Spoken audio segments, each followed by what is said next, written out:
Hi everybody, I hope you're all well. Goodness, we all had a stomach virus, one after the other, and yesterday was my turn. No more description needed, I'm sure. Today is the 24th and we are planning or have been planning a barbecue for tonight. Goodness, what a time to feel like a wet rag. Hopefully I'll feel more energetic by tonight when it is cooler as well. Anyway, moving on. As you know by now, this Christmas will be different for me. It will be my first Christmas as an orphan. Well, if you can call a 61-year-old an orphan. But never mind, it is the first time that I won't have a parent to call. I did not have to make up a parcel with a gift and sweets and biscuits. Yes, although inside my own home it is still the same. My life has changed significantly. I'm sure that I'm not the only person for whom life and circumstances have changed during the course of the year. Many of us will miss someone this year, a parent, a friend, a sibling, or God forbid, a child. And so it will be in the royal family as well.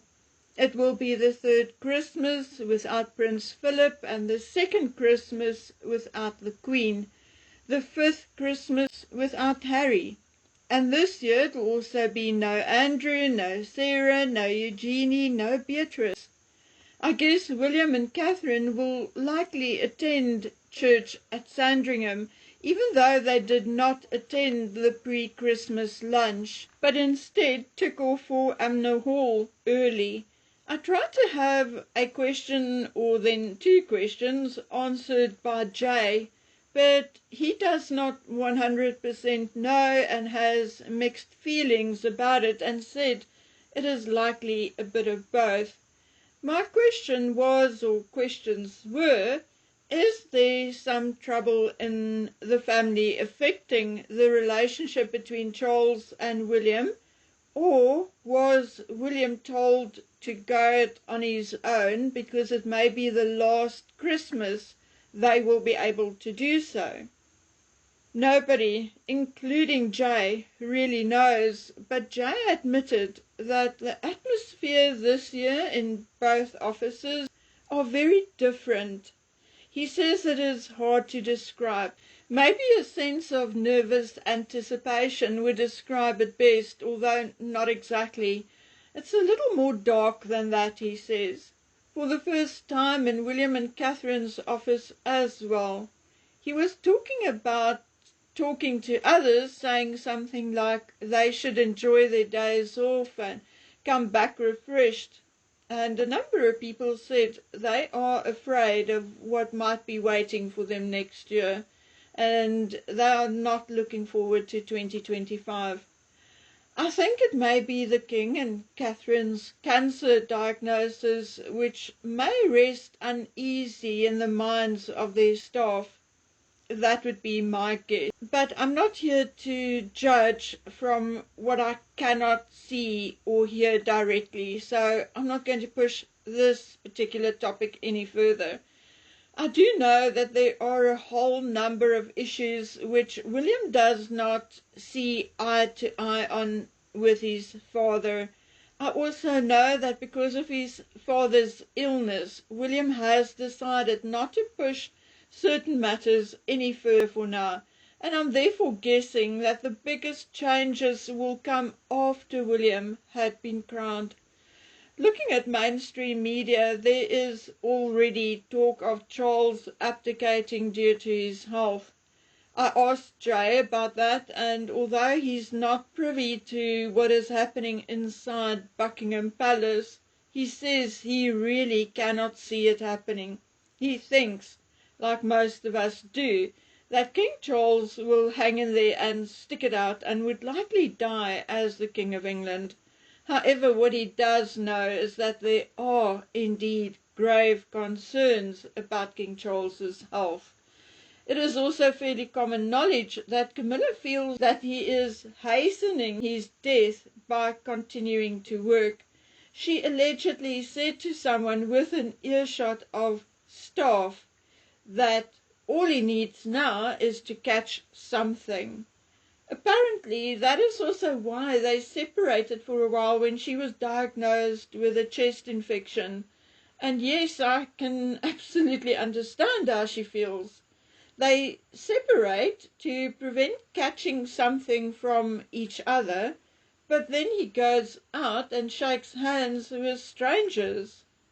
Camilla herself is not the healthiest specimen on earth, and I know that her children and even her ex-husband were indeed very worried about her health and stress levels sporadically during the course of the past year.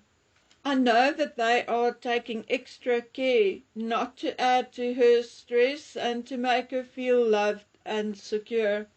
Okay, so to get back to Christmas and the family, it is not always easy for family to live close to one another and to work together, and sure, arguments can easily arise, but I think it is noticeable that the Queen and Prince Philip always managed to keep the family together, no matter what. King Charles, however, Harry and Meghan excluded, managed to alienate, divide and separate the rest of the family all on his own. I was told by someone, not Jay, okay, that Princess Anne and Edward are not very happy with Charles's treatment of his brother, and as soon as that story leaked, there were stories about Charles feeling sorry for Andrew and trying to reintegrate him into the family, but that William and Catherine were totally against it, and that Catherine did not even invite Andrew and Sarah to her annual Christmas Carol concert. Now, I'm told that this is utter nonsense. Allegedly, William isn't too fond of Uncle Andrew. He thinks he's a bit of a doofus. But William gets along with his cousin. They've gone through a bit of a rough patch shortly after his marriage to Catherine, but now that they are all older and with families of their own, everything has calmed down, and Catherine and Beatrice have also been getting on for a couple of years now. So I'm told that William tries to stay away from Uncle Andrew and his father's feud and disagreements. There's absolutely no truth that William and Catherine want Royal Lodge. They consider Amner Hall their home, and although Adelaide Cottage is a bit small, they know it's a matter of time before they will move over to the living quarters of Windsor Castle. So once again, Buckingham Palace's PR and mainstream media are trying to divert from the fact that the feud between King Charles and Andrew had been ongoing for years and years. It just wasn't as obvious because Charles did not have any power over Andrew while his mother was still alive. Okay, now a quick trip to America. I'm starting to think one of those drones or alien ships have picked up Harry, and they are either still searching for his brains and or his balls, or they took him to their home planet as exhibit number 99.1.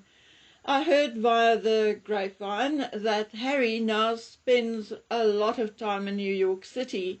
He spends time in Florida as well with his better up buddies, and spend very little time in Montecito, if any. Of course, I'm sure there will be a pap walk of sorts any time between Christmas Day and the 27th, because the royal family cannot possibly occupy the front pages on their own, can they? At the moment, however, news about Harry and Meghan are a bit thin. It's only publications like Hello's online magazine trying to squash the last drop out of the lemon with fluff articles like exclusive Meghan Markle to make vital decisions concerning children Prince Archie and Princess Lilibet in 2025. And then the article is about what an astrologer predicts for them for 2025. Thus, one big nothing burger. Well, they say no news is good news, but Meghan Markle has never learned that. No wonder she advertised poo drops once, remember? Because she certainly do not mind poo about her in the media as long as she features somewhere. Anyway, guys, I wish you all a very happy and blessed Christmas Eve and Christmas Day. I'll meet you back here on the 26th. So until then, please take good care of yourselves and stay safe. Bye.